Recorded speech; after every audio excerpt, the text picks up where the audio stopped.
5 seconds.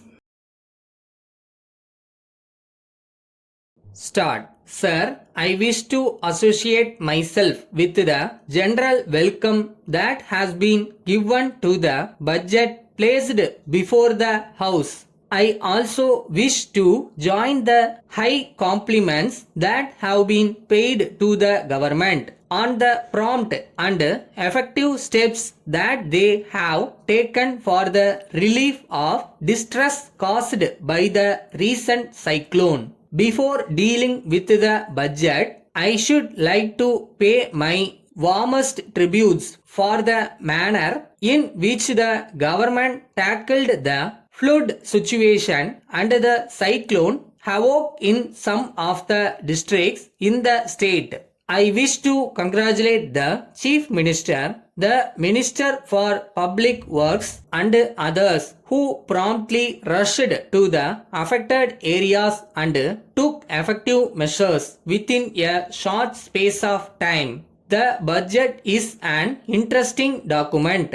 As I said, how far it is interesting will be seen by the figures I will give you presently. When a comparative statement of the budgets of previous years is made, some revealing figures will be found which may perhaps be interesting. I should like to state that the total revenue of the composite state was 50 crores of rupees. Even after separation, during the course of 10 years, the revenue for the state has increased to about 60 crores of rupees. The expenditure has also increased similarly. I know that there are many demands that have to be met and the expenditure cannot be cut down very much, especially when such demands have to be met. But I would very much like the government to exercise a very careful scrutiny over their items of expenditure,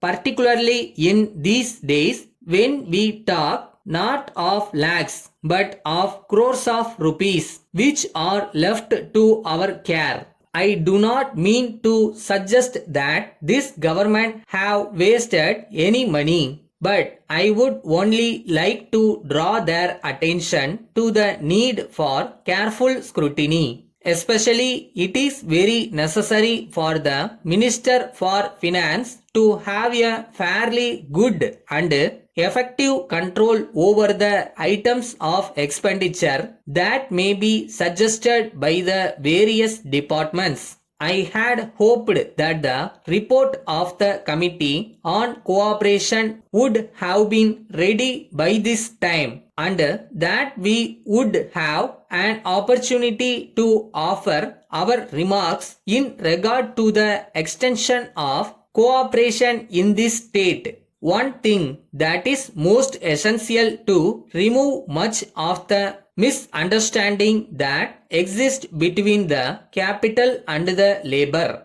and in many other fields is the necessity to encourage the cooperative movement.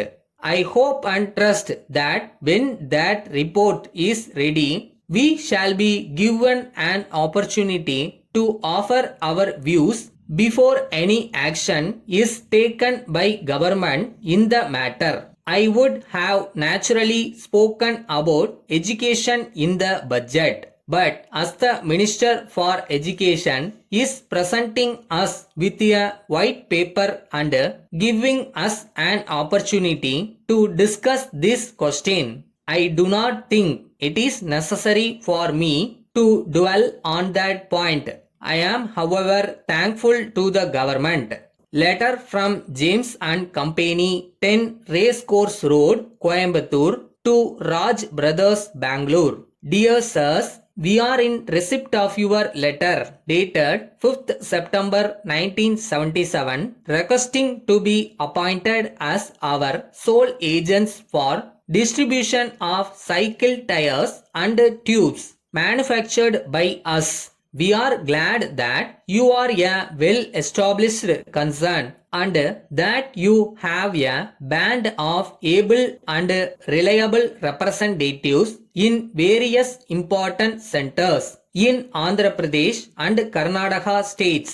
We will be able to appoint you as our sole agents for our products in the 2 states subject to your acceptance of the terms and conditions. We would draw your attention to paragraph 6 wherein it has been stated that the maximum commission we allow for sole agents is 10% of the sale price of the goods.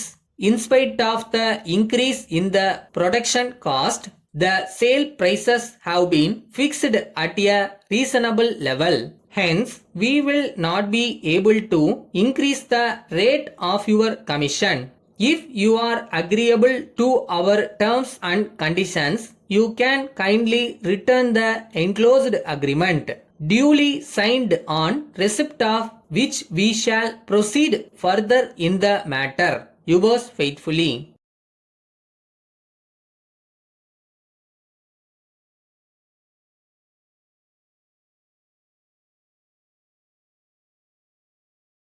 இந்த achievement அப்படின்றலாம் பெரிய விஷயம் இல்லை. உழைச்சா போதும், கண்டிப்பாக நடக்கும். அது எப்படி நடக்கும்லாம் தெரியாது, அது ஒரு மேஜிக் மாதிரி தான்.